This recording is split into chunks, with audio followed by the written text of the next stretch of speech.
Hello and welcome to episode 61 of Dunk's Movie Corner or Dunk's Movie Corner Pod or podcast. That's what this is. That's who I am. If you are new, this is a weekly little recap of what I watch in a week: TV, limited series, movie, whatever you can think of. If you're looking for something more substantial, I'd say check out the Movie Bros, which is myself and my brother Hayden. Pick one movie, not a plethora, and just focus on that, talking, discussing, rambling, banter, all that kind of good stuff. Yeah, and if you have recommendations on things I should be watching, should not be watching, if you want to express your opinion on my opinion, obviously let me know. This podcast is available on YouTube, Spotify, and on Instagram. Otherwise, folks, this has been a pretty light week for me, so this is going to be pretty short and sweet. Last week, I believe the last thing I talked about was the newest Thunderbolts movie from Marvel, which again was okay. I mean, I would say like more towards good than not good, but not that good. Either way, so this week I'm starting with, I've only got three things to talk about. The first one being called Blue Iguana. I'd literally never heard of this, and there is probably a reason why I literally had never heard of this. This is from 2018. This is directed by uh, someone named Hadi Hajagi. If you look at their directorial plethora of movies, this is really the only thing that's even close to mainstream, and even this is not that mainstream. The only reason I picked to watch this, uh, it kind of gave me like discount Guy Ritchie vibes for a heist, which I mean I always think are very fun. And then the cast, the top two are Sam Rockwell, who I think is pretty much fantastic in everything he does. This was okay for him. And then Ben Schwartz, you'd recognize him from, he's a character actor in a lot of things, but most notably, most people know him from Parks and Rec. Yeah, and it's about them stealing a big gem called the Blue Iguana and all the mishaps along the way. And they go to London, and there's this crazy Australian guy with a mullet. Yeah, it was. I can see how this is again just like a very much a discount, good, fun kind of heist movie. I didn't really care too much about the characters. Excuse me. Yeah, the cinematography was not too interesting. Either way, I would give it a very solid 2 out of 5 for that one there, folks. From there, I rewatched Shrek from 2001. And yeah, I don't say want to say it's a perfect movie, but I think the hype behind it is there for a reason. It literally like changed the animation industry at the time. It saved, and also I think it was, if I remember right, it basically started DreamWorks. That was their first property because they wanted to go. The creators were originally from Disney, and they wanted to go a different way, or Pixar. I can't remember which one, but yeah, just a very good time. I watched it with my partner, and she had not seen it in quite a while. Obviously, I watch a lot more movies than she does, but yeah, just an enjoyable evening watch. Yeah, I don't think it merits as many sequels as it got. I think the first one is great, amazing. I think the second one also very fun, and then I think there's a steep drop off. And I didn't realize just how many like Shrek little like side specials where if you go to like Letterbox and go to Mike Myers, there's like 10. So yes, there's like 5 movies, which again I think that's 3 movies too many. And then there's Shrek the Halls for Christmas. There's uh what else is on here? Scared Shrekless for Halloween. There's Far Far Away Idol for American Idol for Shrek. There's the Ghost of Lord Farquaad for spooky time. They just kept making them. There's Donkey's Christmas Shrektacular. I mean, Jesus Christ, guys. Um, yeah.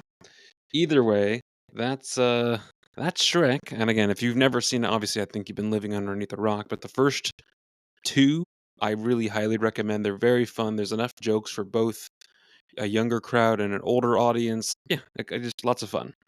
Very solid 4 out of 5, I would say. From there, I watched something called Slow West. I only added this to a watch list at some point because the poster. I generally like westerns. I think it's a fun genre that really doesn't get as much praise. Obviously, they were a big thing, 50 years ago. But Obviously, things have changed, so they are not often made. So when they are made, I do want to check them out. The poster is what's his name? Michael Fassbender, which a Magneto. I mean, he's done many things, but the main thing you might know him for is Magneto. He most recently did Black Bag, which I talked about on this podcast. I think that was last year, which was an espionage movie. He's a great actor. And then the bad guy is Ben Mendelsohn, who just plays an excellent bad guy. So I had hope. Again, the title is Slow West, and I think that is a very accurate title. It is not a fast-moving movie. Not a ton happens. There's just a clearly a different pace to it. And then when things do happen, it doesn't happen the way you think it's going to happen, and it's not exactly like a I don't know. You don't feel great, but I generally I think that was good. And the letterboxed average review is 3.6 out of 5, and I gave it a 3.5. So I think I'm in the majority of how people felt about it. I don't know if I'd recommend it to everyone. I feel like you like westerns. Yeah, give it a go. The other main actor, Cody Smith McPhee, he was like the kid in it. He's like the combination of him and Michael Fassbender's their kind of dynamic throughout the movie. It looks like again, I don't recognize him, but he's been in a lot of stuff. Maybe he's just done little small roles. This does kind of make me want to watch The Power of the Dog, which is a western from a couple years ago that won several awards. Benedict Cumberbatch, Kristen Dunst, Jesse Plemons. Maybe I'll check it out. I heard it's got some tense themes, if I would say that as a delicate way of saying it. But so if you're looking for a western, maybe check out Slow West. If you're looking for something like that, coming this week, because again, that's kind of all the movies I have to talk about, and this has only been like 8 minutes. The Movie Bros, Hayden and I are recording this evening, posting on Sunday. Weapons. This is the 2025 horror movie that was really quite popular. The bummer part is I watched it like opening weekend, which was at this point like a month ago. Hayden watched it like yesterday. So we'll see how much of a discussion this is because I don't remember that much. I'm going to have to do some Googling, see if I can look at some highlights or something. But yeah, so that's coming if you're looking for something a little more dark to listen to. Um, yeah, it's just been one of those weeks where I just haven't had a ton of time to watch anything. I mean, I've watched an episode 2 of Portlandia. I think I'm in like season 7 now, and you can clearly just tell this was great for the first couple seasons, like a lot of series, and then I don't know, it doesn't hold my attention. It's really just there in the background. Like if I'm making like dinner or lunch or something, and I just need something on, and I don't want to listen to music or a podcast or an audiobook, I'll put that on. Excuse me. That being said, I'm really getting back into either reading or listening to books. So I think I've gone. I mean, this is when I look at. I'm keeping track of the books and the audiobooks I'm listening to. This is by far the most I've read or listened to anything in years. So right now I'm reading. It's called the Last Emperor, which is the third in a series. It's about I mean, so context, I really like science fiction. So this is kind of a futuristic society that is also falling apart. So it's more like the politics behind it. Yes, there's action and things that happen, but it's much more the diplomacy about how to manage the fall. If you know the fall of your like civilization is coming, what do you do? It's very good.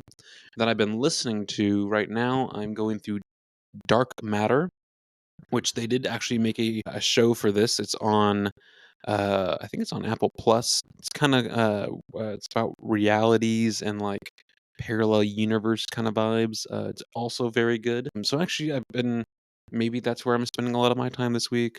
I've also, I've been diving pretty consistently. Obviously, so I used to dive, several times a day, every day of the week, it seems like. And then there was a part of my life where I didn't dive at all. I just kind of had to walk away for a little bit. Yeah, and then I came back to it, and then I was diving like maybe once a month. But my partner is a younger in her career of diver, and is obviously much more passionate about getting out there. So it's kind of been really nice of you know showing her things, teaching her things, going to dive sites I haven't been to in a while, just kind of finding my passion for it again. Because I do really love it. Obviously, I love watching movies too because I just enjoy storytelling. So yeah, maybe if that's books, audiobooks, movies, shows, whatever. But this is just an entirely separate thing for me that I've really enjoyed getting back into. So maybe that's why just I haven't had a bunch of time this week. This coming weekend is my birthday, which so you probably won't be able to hear from me until afterwards. But I'll be in another year around the sun older. Um, yeah, we'll see if I get to watch anything over the weekend. I don't think I will be honest.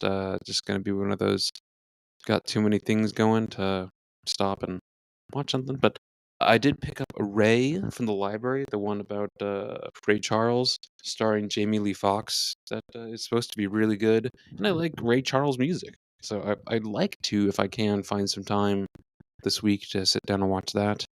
Um, but yeah, that's kind of been my week. That's been episode 61 of Doug's Movie Corner.